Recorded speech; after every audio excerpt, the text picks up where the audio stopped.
that I wasn't invincible. And I had a burnout about 15 years ago, and I couldn't work anymore.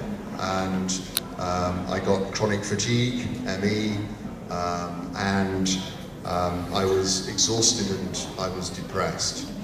And the route out of that, for me, and the route out of those places for everyone is different, but for me, the route out of that was to do something I'd always wanted to do, which was to go to art college. So slightly late on in life, I went to art college in Carlisle, and I did an MA in contemporary fine art. And I had a studio there in the city, and I was happily drawing, painting, photographing and filming Carlisle. And I was feeling quite pleased with myself, a little bit smug perhaps. And I used to open my studio up to members of the public occasionally, and groups would come in and look at the paintings and the drawings and the view of the city. And it reinforced my smugness, I think, that people were looking at my work and enjoying it.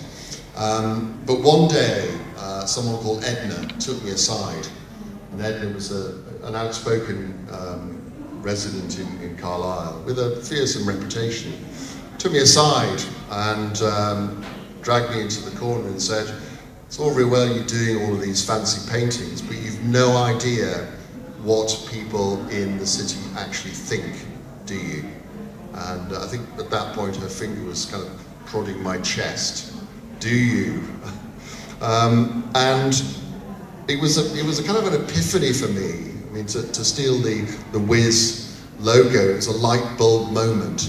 And I realized I wasn't engaged with what real people thought, what people generally thought were all real people, what people generally thought and what the issues in the city were. And that had a profound effect on me and my art practice, because I decided that I would ask people what they thought. And so I took over a shop, and you can see this shop here, an empty shop in Carlisle, for 6 weeks, kind of Big Brother style, and asked people to write down on a post-it note what they loved or wanted to change about the city. This is in 2009. So I called it the Love Carlisle Diary Room. I didn't think Carlisle was very loved at the time, so the title was ironic. And what happened was a real surprise and a revelation, because people really massively engaged with this project in a way that I'd never seen before. And it wasn't your typical kind of art gallery audience. It was virtually everyone in the city came into that diary room over 6 weeks and wrote their story on 4,000 post-it notes, and covered the shop from wall to wall and floor to ceiling. It was an immense response, massive engagement, and some of the stories, the things that they wrote about were profound, about the need for more cultural activities and a theatre that Carlisle didn't have. And then some of them were slightly banal and mundane and ordinary. People wanted Primark mostly, more than a theatre. And they got Primark, and we still don't have a theatre. Some people wanted to change the colour of the castle, painted pink. Others wanted more rights for minority groups, more understanding for minority groups. Someone wanted to abolish Switzerland. They thought that would improve the city. So when you juxtapose the profound and the banal, I've discovered that the profound feels more important and has a perspective. And I thought, this is really working, and it then went on to appear in art galleries. And I thought, well, it's working and it must be art.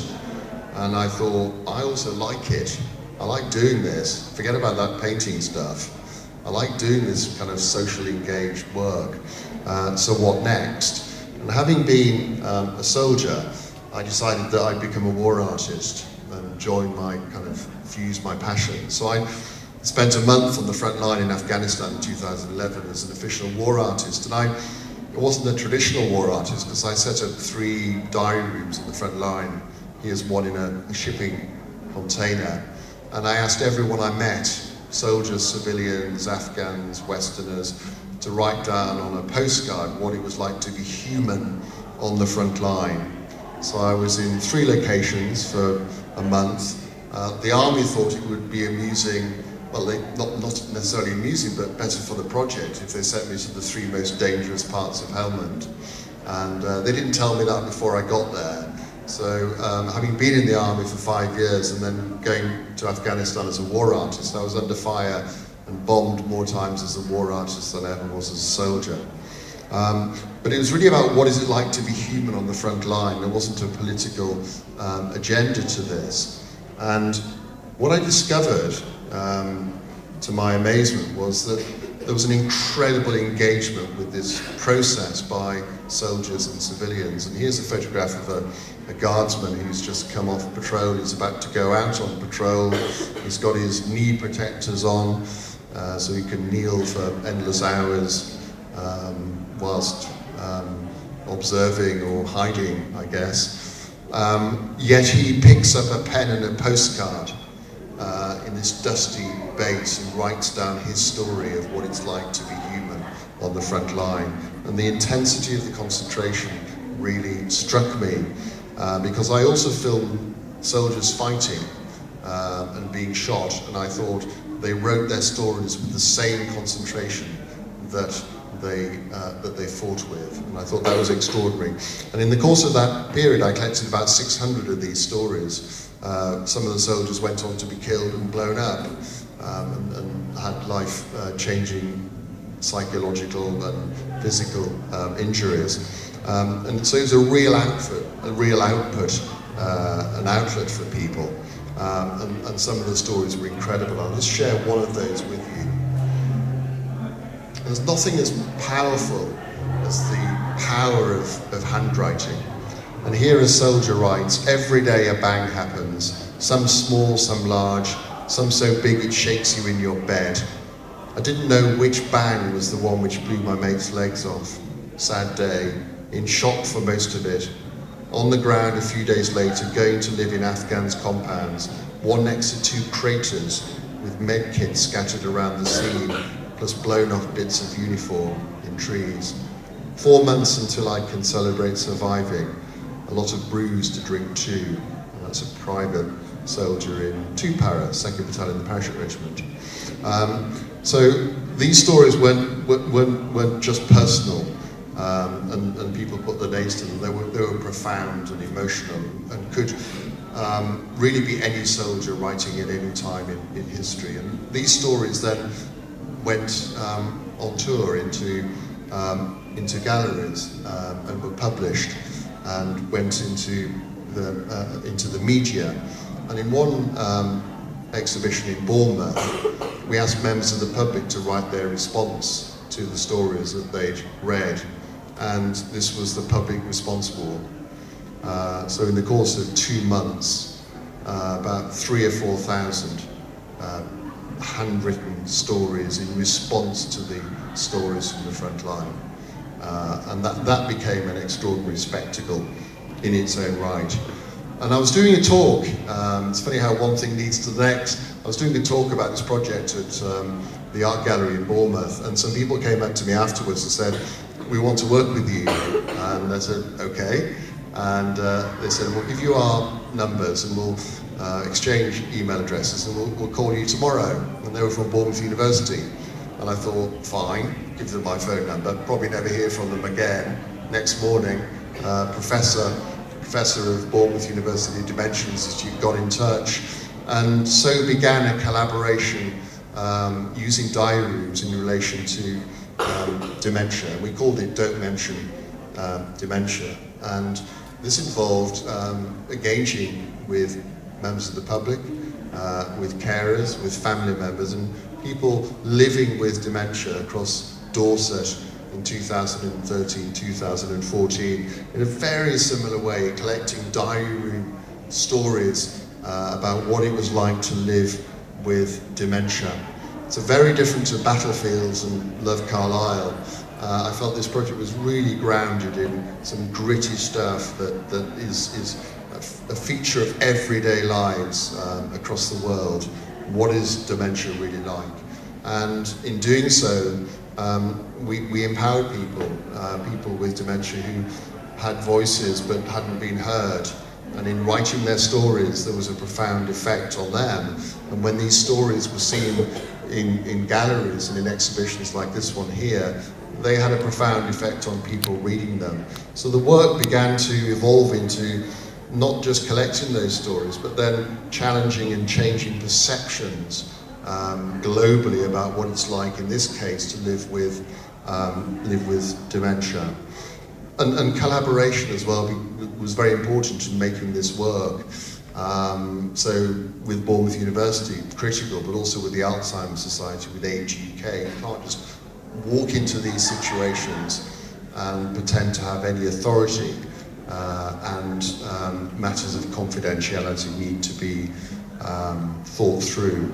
But it was an incredible project to be involved in, and I'm still involved in a dementia network across the UK because of that.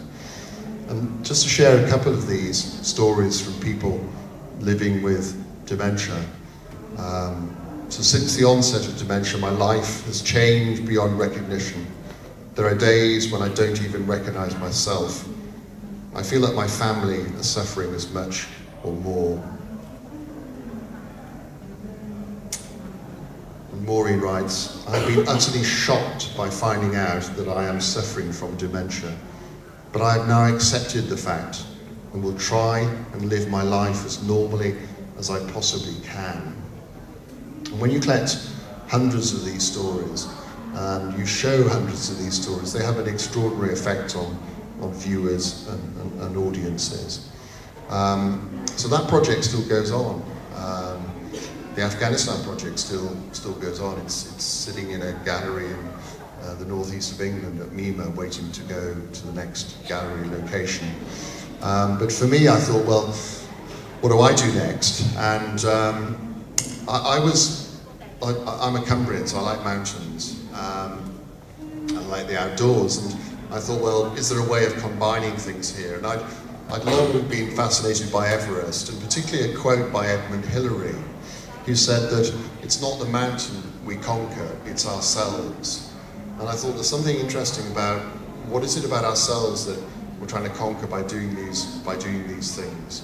What are we trying to surface about ourselves? What are we trying to understand about ourselves? So the agenda for going to Everest Base Camp in 2016, spending 6 weeks at Everest Base Camp, living in a little tent, but with a diary room there, and hundreds of postcards and pens, and asking people to write down why they were there. So what are you doing here? People would say, well, isn't it about the mountain, that big thing over there? And I'd say, well, that's fine, but why are you really here? And then people would write down, describe their own extraordinary personal journeys. And in the course of 6 weeks, I collected 300 or more handwritten stories in 12 languages from 30 different nationalities. There's an extraordinary engagement process. There's no cafe at Everest Base Camp, there's nowhere to congregate. So the diary room became a place where people could go and reflect, and they could be honest with themselves. And so those stories were extraordinary, I thought. They were stories of pilgrimage, they were stories of escape, stories of redemption, and many stories of soul searching. And for me, it was very reflective, because I ended up wondering why I was there, and ended up engaging with the project as well myself. And I discovered it was never just about the mountain. It was always about something else. And again, of those hundreds of stories, let me just share a couple with you. Remember, these have been pinned to the inside of a tent at Everest Base Camp for 6 weeks, so they're slightly battered. And this is a Russian climber, Sergei, who wrote at Everest Base Camp in 2016. He wrote, climbing Everest is hard, really hard, But this physical and mental challenge makes you stronger in many ways. It gives you strength as much as it requires strength. This acquired strength you can use for something else, change the world maybe. If you can climb Everest, maybe you can change the world as well. So this extraordinary link between the local and the global, the personal and the profound came across. Someone from Australia, this is Laura, wrote, "Why come here? No one knows what tomorrow holds, so don't wait till tomorrow to do something you truly want to do. That's why I'm here." And then Everest equals strength, a little bubble there. It's my first time to Everest, but my husband's second time. He summited in 2012, and we married that year. Since then, he has beat cancer twice.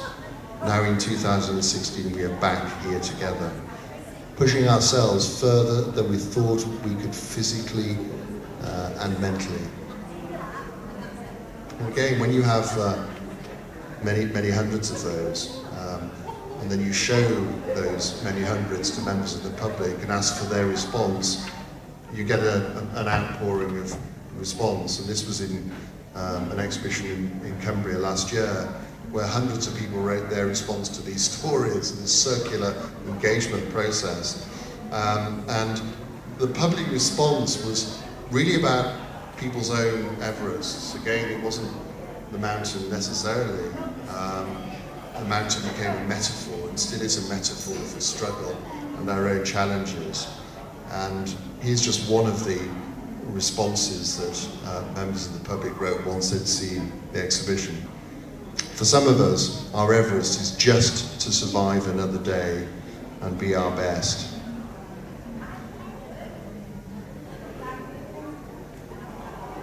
So what next?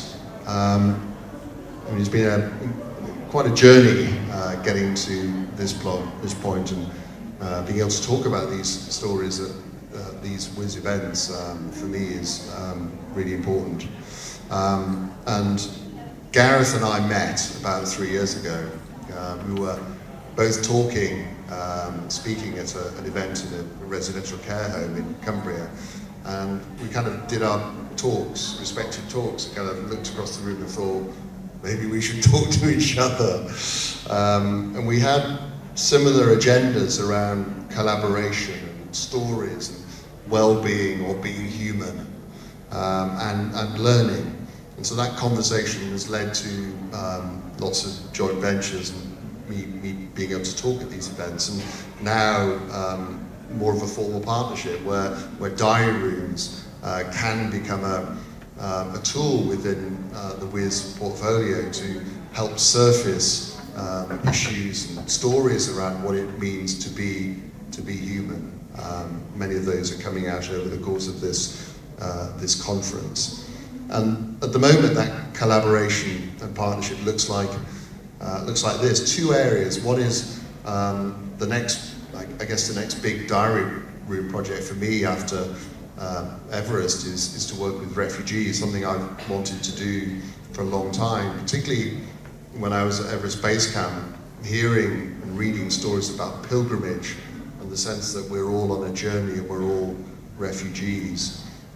So the idea of a project, particularly at the moment when we have a global refugee crisis, so the plan is to create diary rooms for refugees globally, both at the point where refugees have found some safety, places in Greece and Italy and Spain, on the fringes of Europe, but also where refugees have found a home as well.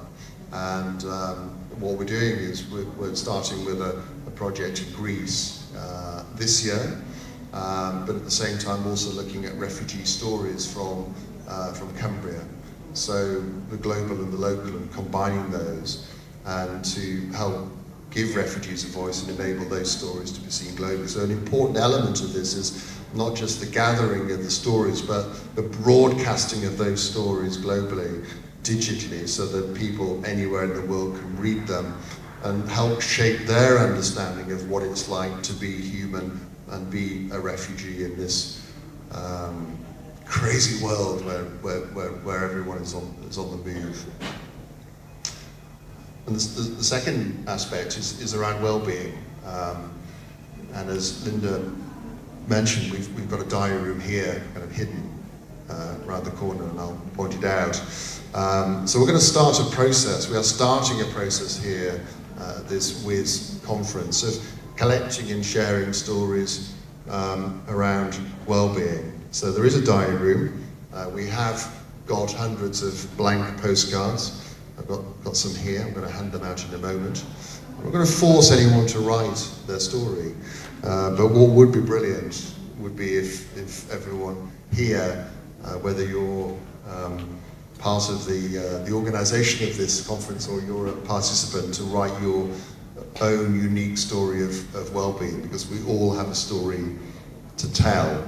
And once we collect these stories, starting here, but then at other WIS events in the UK and globally, we can start to build a global picture about well-being, both personal stories and what we think well-being needs to be like in the future. So yeah, I'm going to slightly coerce you over the next day to collect your stories, and maybe through answering these questions around well-being, we can achieve something that looks a bit like this. Not necessarily this today, but over the course of building up this picture around well-being globally, we can build up this picture and then share this picture with people globally to challenge and change perceptions. And so diary rooms has a use, it has a place, it has a process of allowing and enabling people to tell and share their stories, which we all, I think, are desperate to do. So hopefully you'll take part. And I'm very happy to take any questions. Anyone have any questions for Derek? I've got a comment.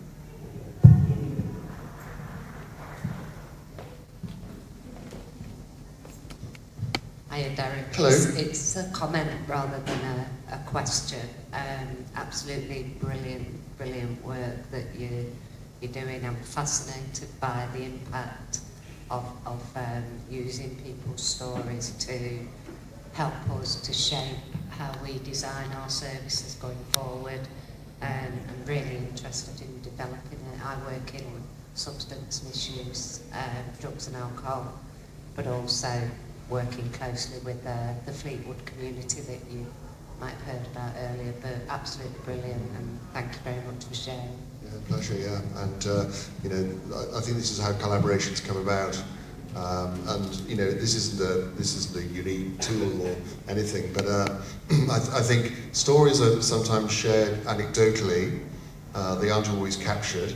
And I think the power of, you know, of writing your own story and then for that story to be seen by others has an incredible and well-researched impact on well-being, and if it can also challenge and change perceptions as well, then so be it. So yeah, it'd be great to talk. Thank you. Any further questions for Derek? No. Thanks very much, Derek. Thank you very much.